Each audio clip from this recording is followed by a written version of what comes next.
Welcome to Mind Flexing with Alia Parker, your monthly thought expedition to everywhere and anywhere. Strap on your boots or put your feet up. Take a deep breath and let's get flexing.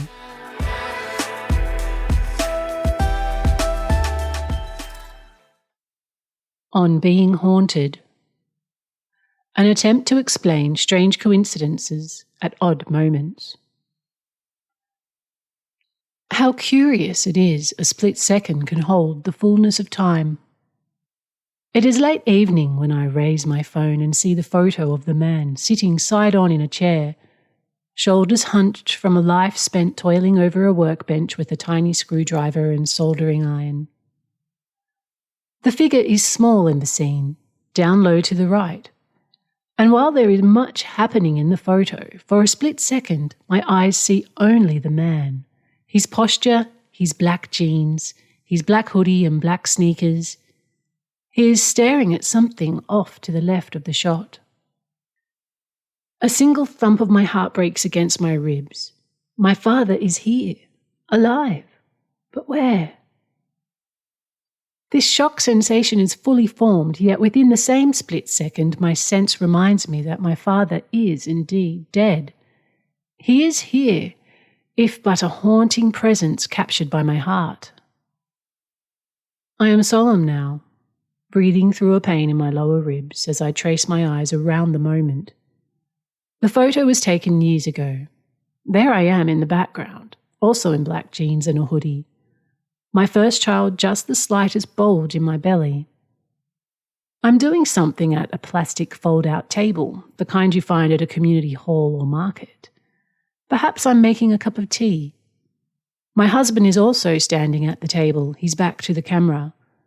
I don't recall where that table came from. It wasn't ours.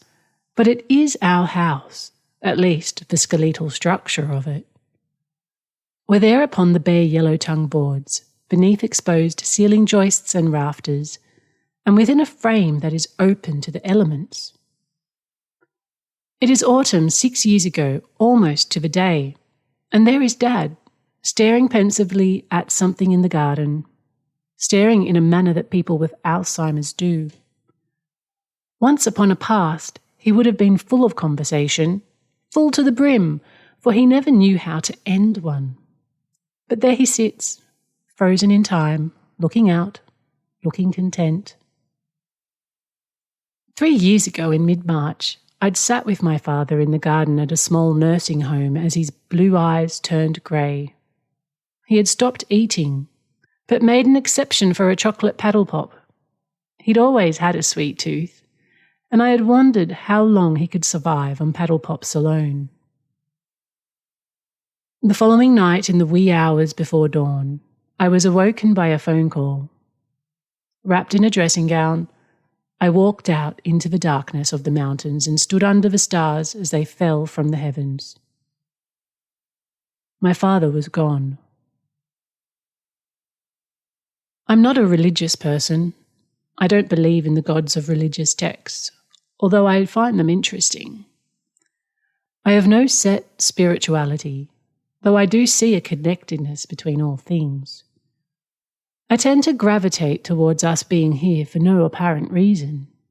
Amid all the unknown, I can confidently say I have no certainty of anything, and I'm wary of anyone that does. But I am haunted. I am haunted by a stream of uncanny coincidences, ordinary things that happen at the strangest times, like drifting off, then waking up hours after Dad's death to the song "Swing Low, Sweet Chariot" on the television, which has never happened before, or taking Mum to a cafe to mark Dad's birthday and having the table next to us sing happy birthday at the precise moment the waitress placed 2 cakes in front of us. Or, the other day, on the 3-year anniversary of Dad's passing, having a Mozart playlist I was listening to suddenly interrupted with a song by John Martin called Spencer the Rover, a song that Dad loved in 1974 and which Mum played to him as we sat under the ginkgo tree in his final days. He smiled. There's the time 3 days after Dad's death when I noticed an old cafe in Wangaratta called Muddy Waters. The cafe is named after the river, but throughout my life, Dad often recounted the time he saw the blues singer Muddy Waters at a basement bar in New York. It was a story he loved to tell because it was the night Bob Dylan peed next to him at the urinal. Bob, that particular night, was on the drums. I passed that cafe for 7 straight years before noticing it. Dad and I had eaten across from it. Yet, days after Dad's death, it became glaringly obvious to me. It took me until last month to visit it. I sat out in the courtyard, ordered, and began flicking through literary journals, pausing reflectively when the story I was reading contained the words, muddy water. Music, as it is for many, was a big part of our lives, and many of my memories of Dad are tied up with song. Since Dad's passing, the music shows up at the oddest times, seemingly out of context. Some may call them synchronicities, others hauntings. I enjoy them. They warm me with nostalgia and bring my father near. But I don't believe my father is sending little messages through words and song, coordinating the timing and movements of others to match mine. Rather, I believe it's my mind dressed in the white sheet. I've been thinking about why such coincidences have surged since my father's death, and I've found a clue. It's something a friend of mine who lost her father also noticed. I see Dad everywhere. I double take at almost any tall, lanky man in jeans and a Panama hat. Often, they look nothing like him, but there's something in their movements, their clothes, their posture that catches my eye. This doesn't happen with other people in my life. I don't walk around town thinking I see my mother or husband or close friends, all of whom are still with me. And I never mistakenly thought I saw Dad before his death. Only now, in the aftermath of loss, does this occur, and it signals something to me about what my brain is doing. Almost all of what we see and hear is not remembered by the brain. Millions of bits of information flow through the brain at any given second, even in our sleep, and our brains expertly filter this information down to a manageable fraction, often just 3 to 5 chunks of information. It's called selective attention, and it focuses us on what is most necessary. Our brains purposely forget the rest. The forgetting part is crucial because it creates space for the things that must be remembered.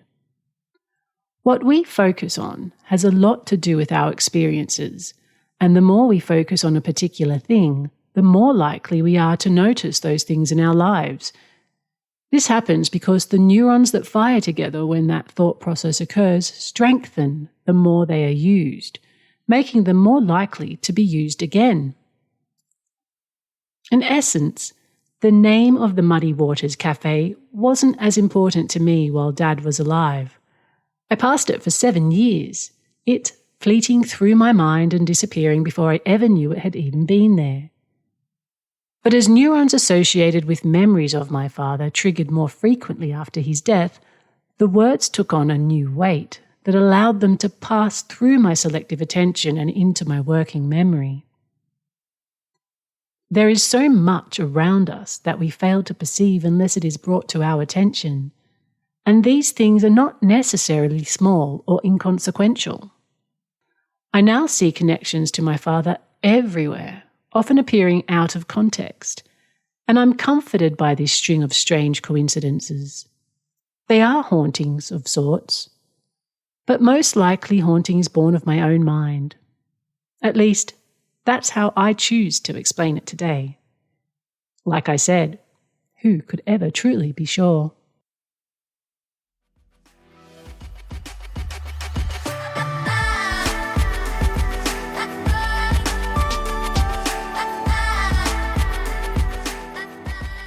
Thank you for mind flexing with me. My name's Alia Parker. If you enjoyed this soundbite, please join the conversation on my page at mindflexing.com.au which you can also find on Substack. For more of my work, click follow now on your favourite podcast app. I'll be back next month. Until then, keep flexing.